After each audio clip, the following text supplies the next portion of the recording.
Hello everyone. So the engine's still very loud. It's making a lot of noise. There's a lot of lifter clatter when you first start it up. After a while, when it gets warmed up, it quiets down considerably, but it's still very loud.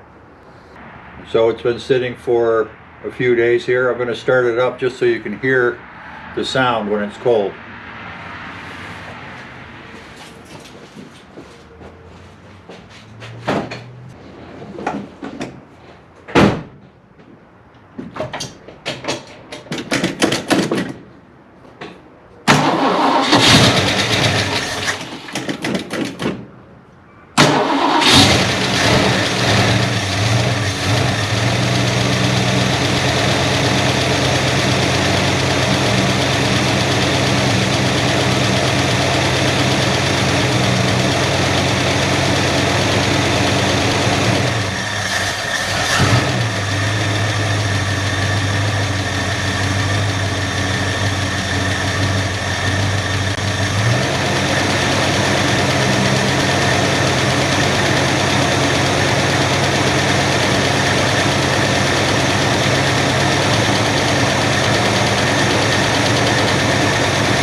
So I do think it's time to replace the lifters.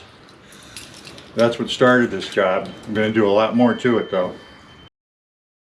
As long as I'm in here, I want to spice it up a little bit.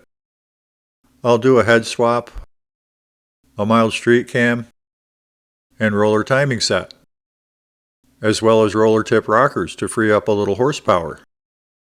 There's an old Holly 4-barrel in the barn that needs to be rebuilt before I install it.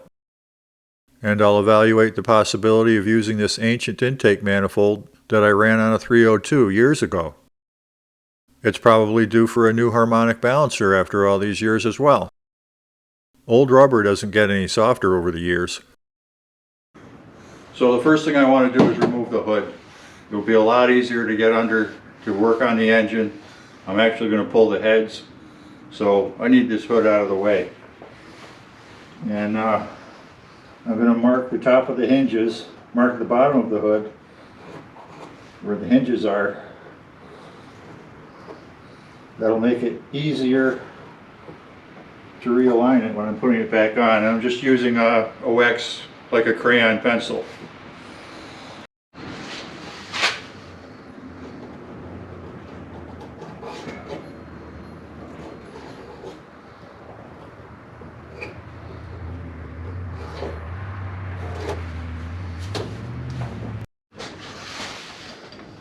And I'm disconnecting the battery just to be on the safe side.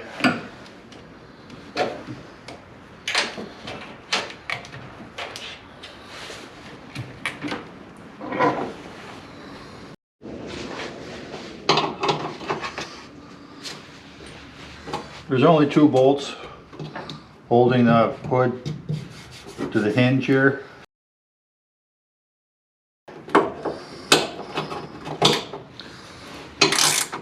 So you start with the top two, one on each side.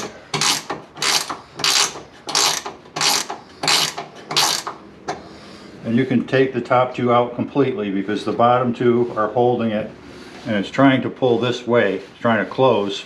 It's trying to close, so that keeps it from dropping.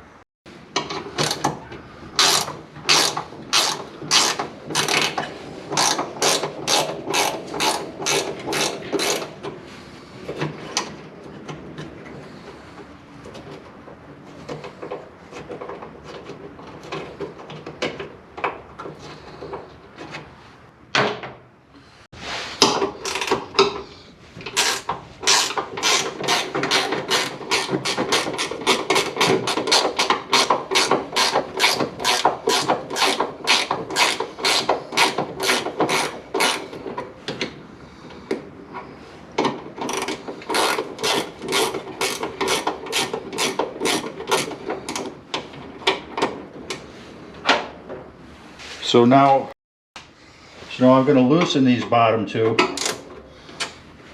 pretty far, but I'm not going to remove them completely because they need to hold the hood in position until I have help with handling the hood.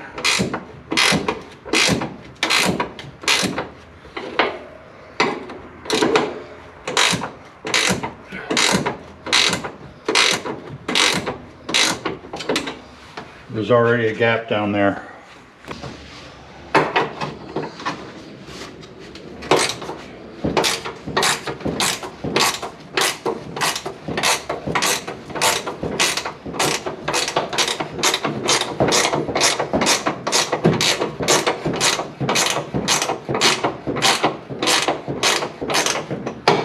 Like a 1/4 inch gap in there now. So what usually happens when you pull these bolts out, you think you've got the weight of it, but it surprises you and it slides down this way. And very often this corner on the hood will dig into the paint on the hood or up here. So I'm putting a fender guard under it to kind of protect the paint and the metal from that thing coming down too hard on it and marring it. It'll scratch the paint. Could even put a little ding in the fender. Doing the same thing on this side.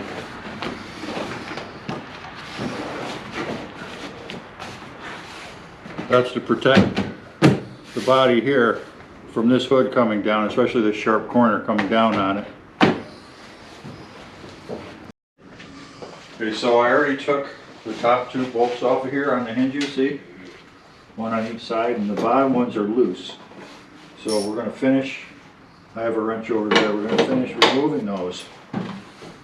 But these, once you pull the bolt, this has a tendency to slide down and hit the body and damage the paint, so that's why I put these here. And when that bottom bolt is no longer there, the hood wants to fall forward.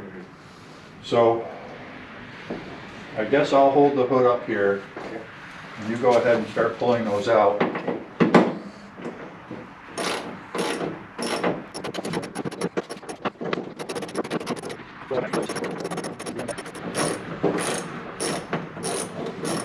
Yeah. Okay, I'm actually going to let this slide down and rest on the corner there where it's padded.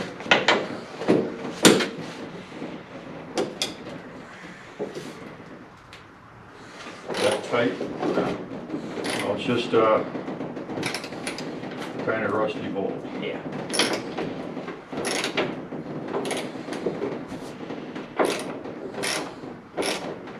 So once you get that out, we're each going to take a side and walk back and set it on top of the roof. Okay. There's cardboard on the roof and a couple cushions.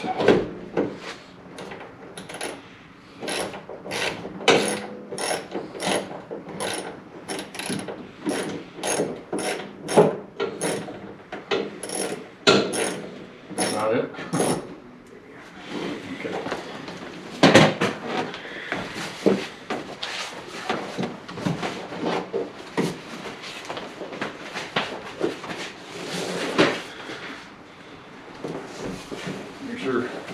It's on that cushion because this spike will hit the roof. Any specific spot? That's good right there, yep. Okay. That's good. Okay. It's gonna be there for a couple of weeks. Okay. All right, thank you. Welcome. Oh, it's actually way off center. It's closer to my side. Okay. So let's move it over that way. Now let me look again. That's good. Okay. So it looks like I could have put something thicker in there. It actually penetrated. That corner of that hood actually penetrated this pad, and it penetrated both layers.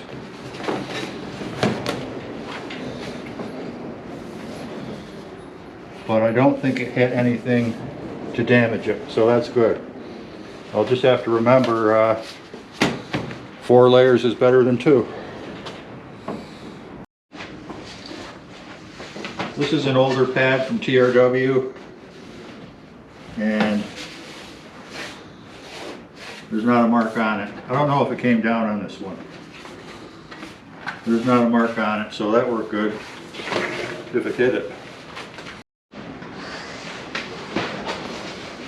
So there's going to be a lot of engine work done here. So I'll put this pad right here on this fender and the other one on the other fender.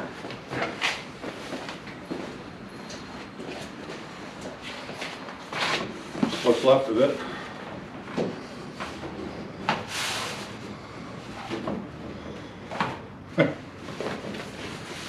I think this is from the 1980s.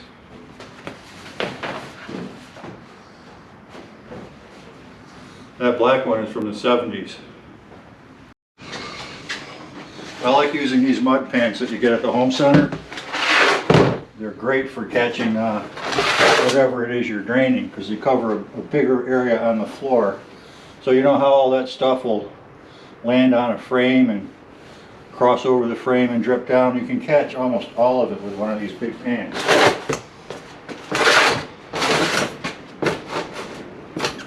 So I'm going to drain the radiator, so this is a perfect time to use this.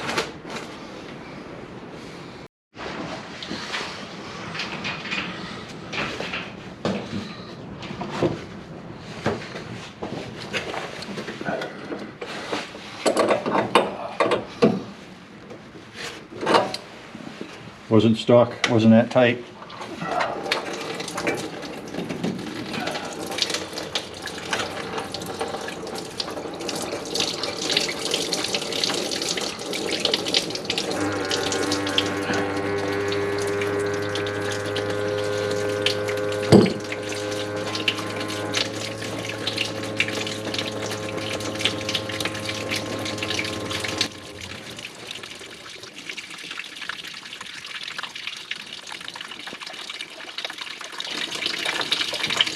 I'm going to loosen the radiator cap.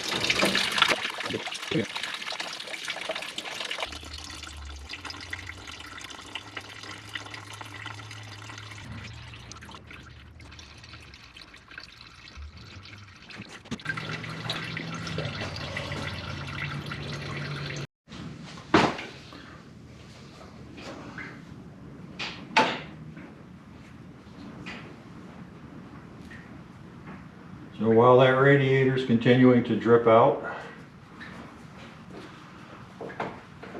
I'm going to start pulling these spark plug wires off.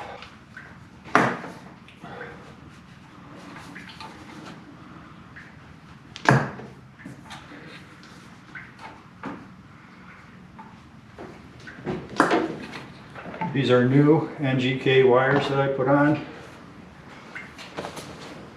Silicone. And they seem really good.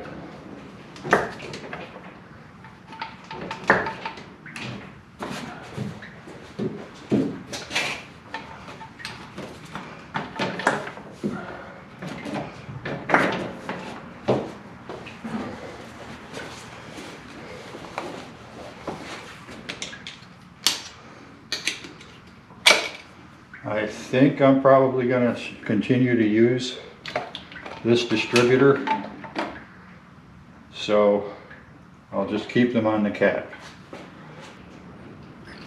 I think this carburetor has been dripping under the bowl there. I thought it was leaking out the accelerator pump back when I first started it. Now it's just a very slow drip.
Just removing this vacuum advance tube.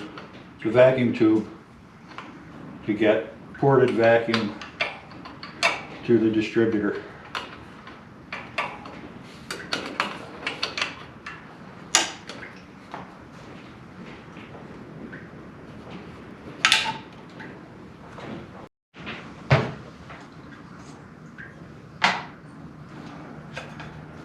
That's a heat riser tube from the exhaust manifold.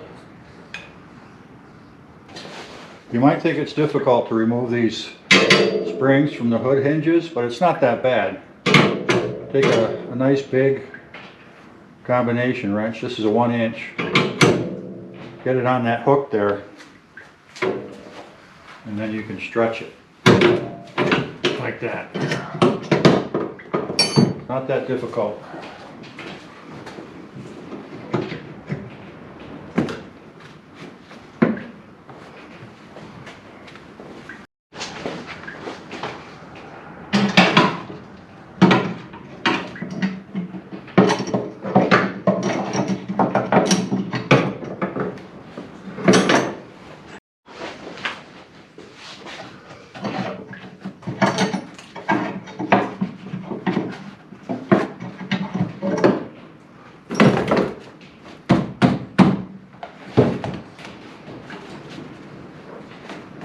This one wants a little lube.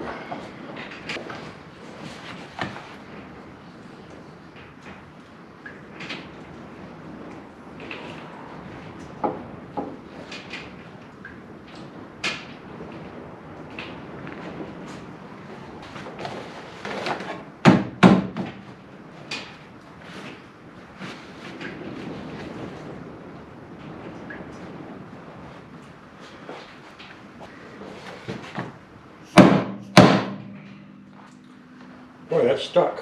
There we go.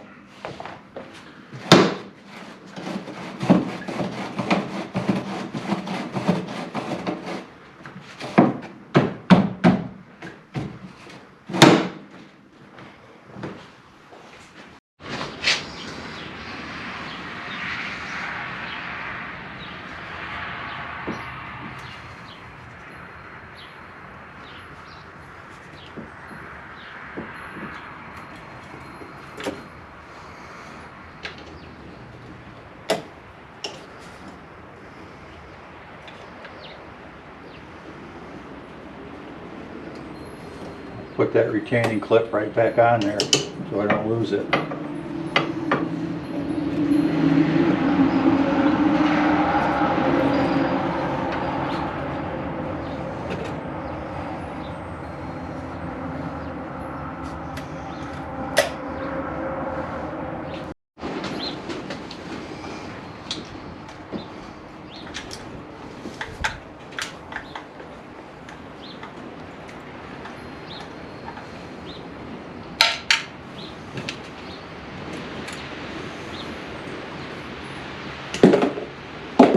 going to put the carburetor in that box.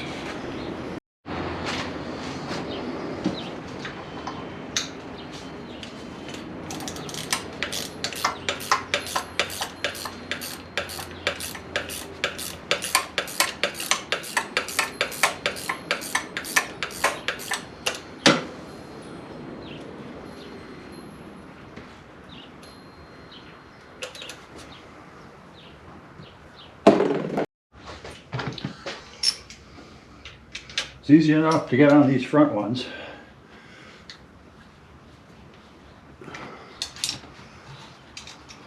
The back one there, not quite so easy.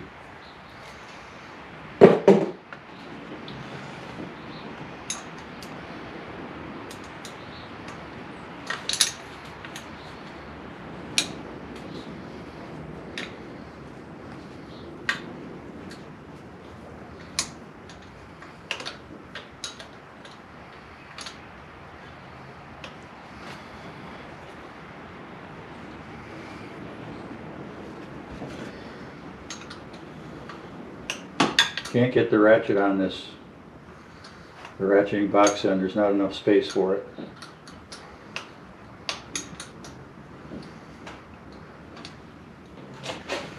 Well, this will have to be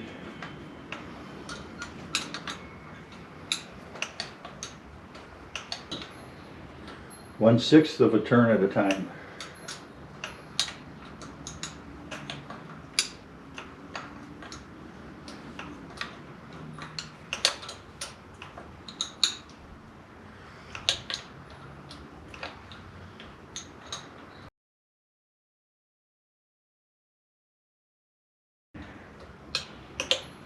Now it appears to me that someone has been in this engine in the past.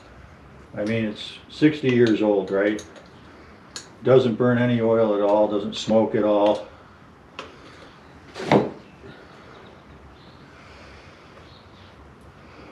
I can see signs of gasket sealer around the intake manifold, and there's head gaskets that stick out a little bit in the corners that look fairly recent. They're not old. So it's going to be interesting to see what we find in here.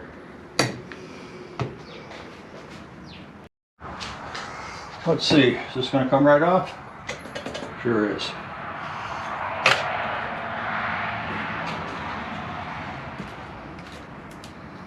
Oh man, there's all kinds of gasoline. It's like it was leaking out through there. The intake manifold is all wet inside. I don't think I just spilled that. It's possible,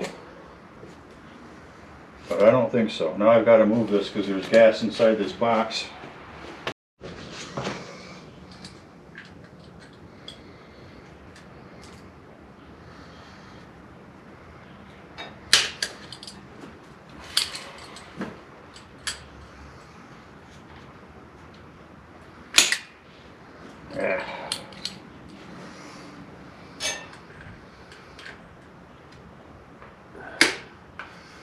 Son of a gun.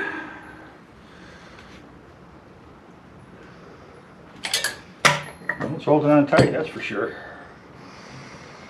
I'll tell you what. Worry about that some other time. Look at this. This is all soaked with gas, these gaskets. I think that carburetor was leaking. That's why it was always empty when I went to try to start it.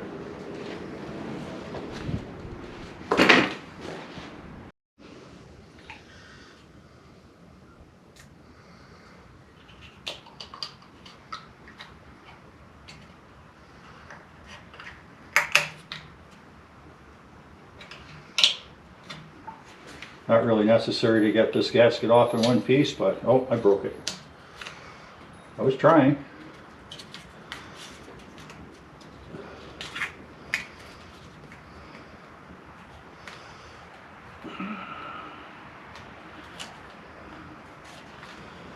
Oh yeah, Look at all that gas in there.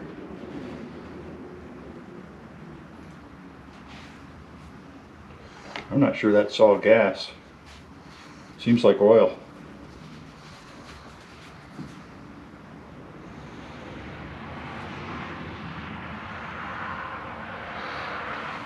Yeah, maybe it's just old gas. These are 3/8.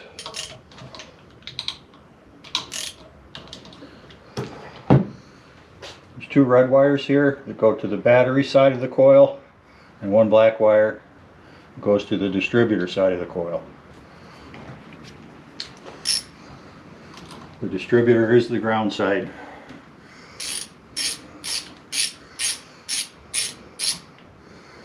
It's the distributor that makes and breaks the ground for the coil.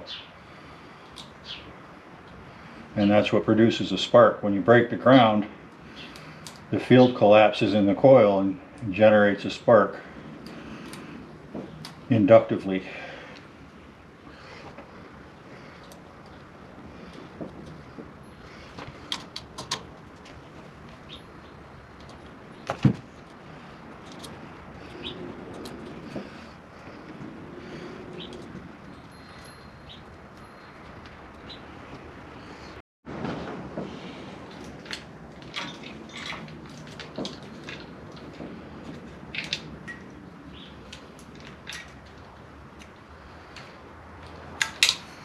And these are to the distributor, and this distributor actually has a electronic module in it, an electronic triggering module, so it's a points replacer. It eliminated the points.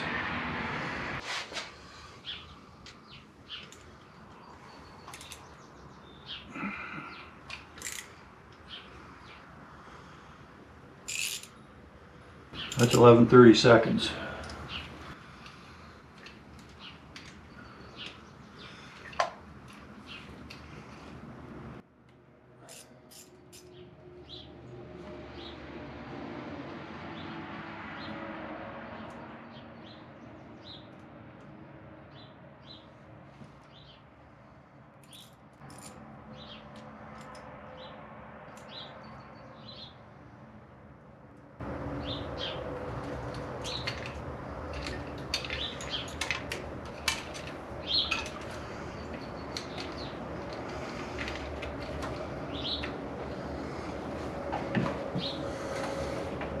This came off the oil pressure sender. Look at that, that's all the wiring for this engine.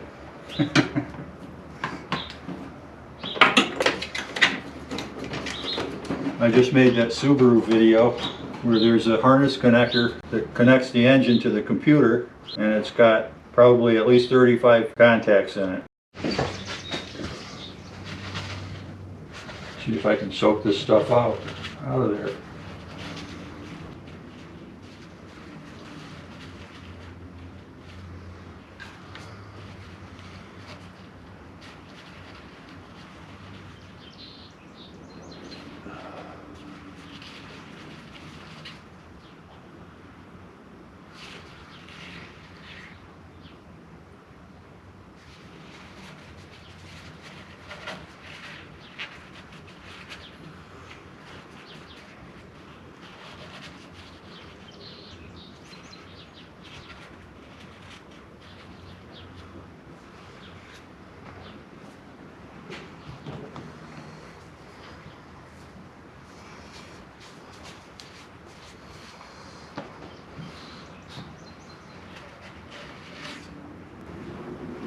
That's most of it.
have to get this fan shroud off of here because I'm pulling the radiator out.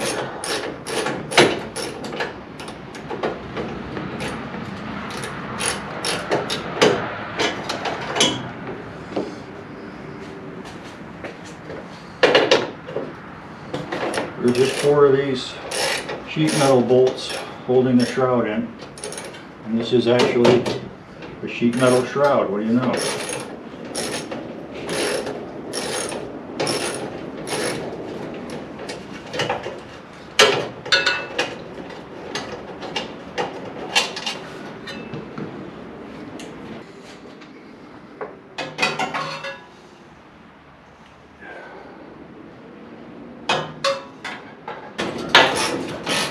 Two near the top and 2 near the bottom.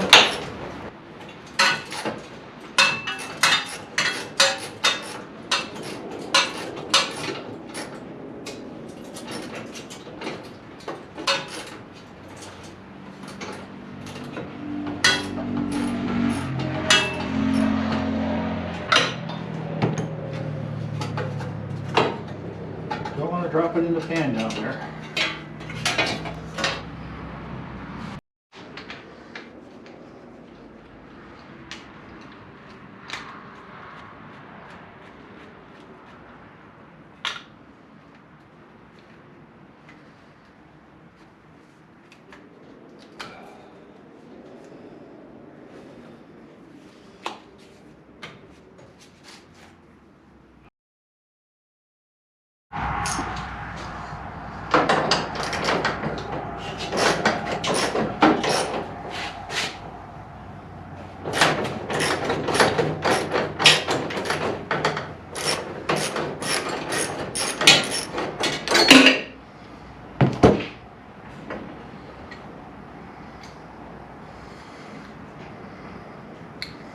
That's a 1/2-inch head on that bolt, and it screws into one of those metal clips. It clips on and it's got a nut built into it. And I screwed the fan shroud screws back in there so I don't lose them.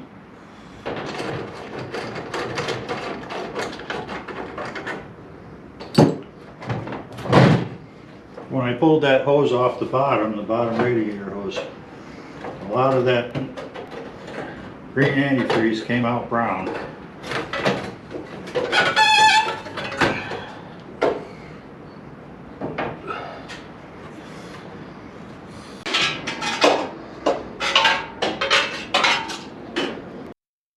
I'd like to keep these videos a bit shorter than they could easily turn into. So this one is ending here. The 289 teardown work will continue and get a lot deeper in the next episode of Man About Home.